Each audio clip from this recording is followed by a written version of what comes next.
Very wet Ottawa morning, one in which I found myself without an umbrella about 30 seconds ago. So, well, good morning, everyone.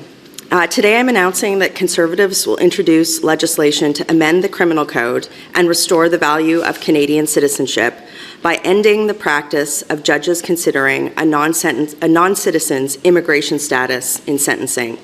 Since 2013, a Supreme Court ruling has permitted judges to consider immigration status when sentencing.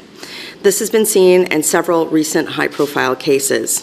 For example, a permanent resident received a conditional sentence after being convicted of trying to purchase sexual services from a 15-year-old, as a stronger penalty would have hindered him and his wife from obtaining Canadian citizenship.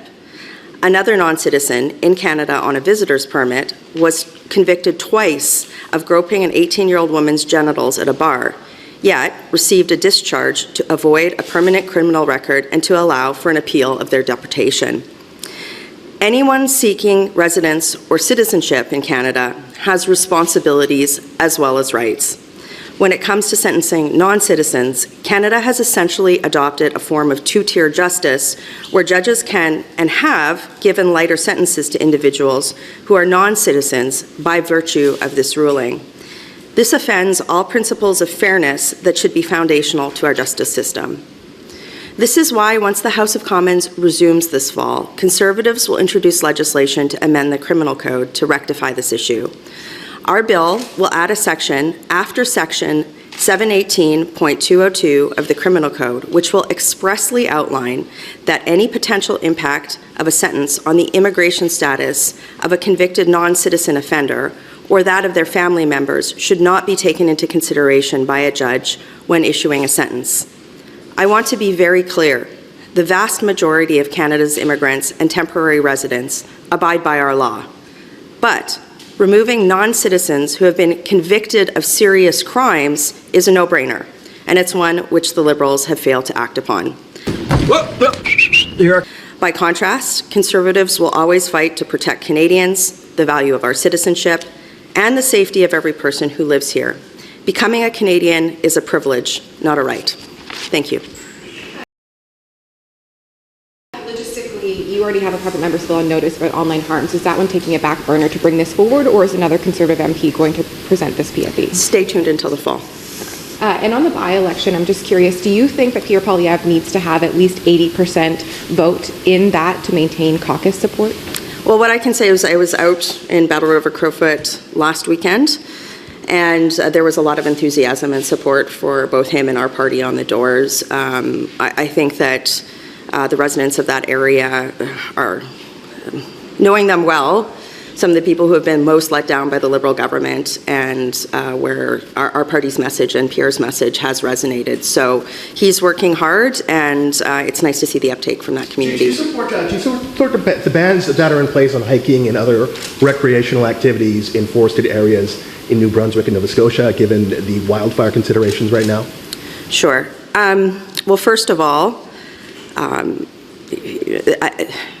the fear that people experience during wildfire season is something that a lot of Canadians know. You know, I think back to what happened in Jasper National Park last year as an Albertan, and so my hearts are with them and their concern, and also with the firefighters and first responders who put their lives in harm's way during these situations. But I also think about the utter lack of action from the federal government on the issue of forest fires. I think it's four seasons ago now, 4 full wildfire seasons ago, the Liberals promised more water bombers, more firefighters. Where are they? What? The other thing is that my Conservative colleague Mark Dalton put forward a bill to increase the penalties for people who commit arson that causes a wildfire. So these are both measures that could have prevented and contained wildfire, and the Liberals have done nothing. So wait, my concern is this. Whenever there's a major crisis, what the Liberal government has done by their inaction has conditioned Canadians to expect that the only response they can see out of their federal government is to restrict their movement.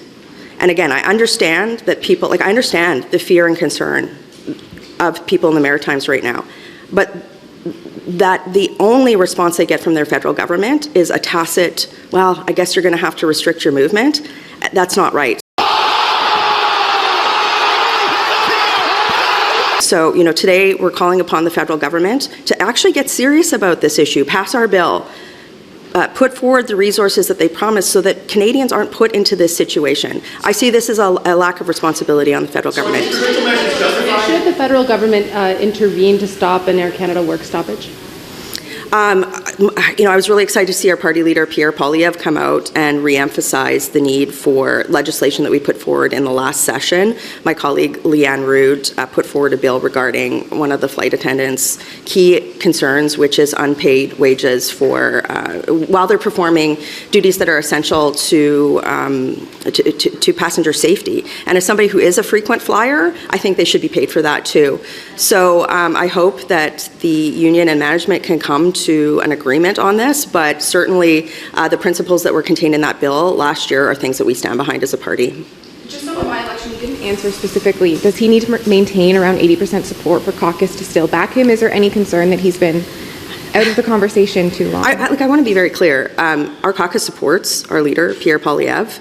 My membership, my board supports him.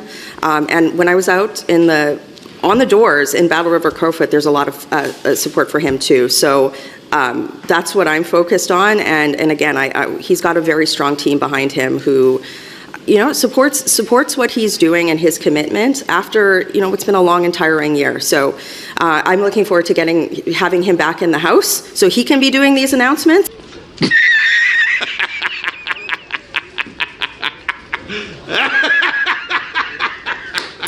And we're going to have a very strong fall with him at the helm. Last question, your thoughts on canola, the 75%? Yes. Wow. That is the canola tariffs, devastating for Western Canada, and completely avoidable, I think, if the federal Liberal government had done what they promised to do during the campaign, which was fight for Canadians against unjustified tariffs.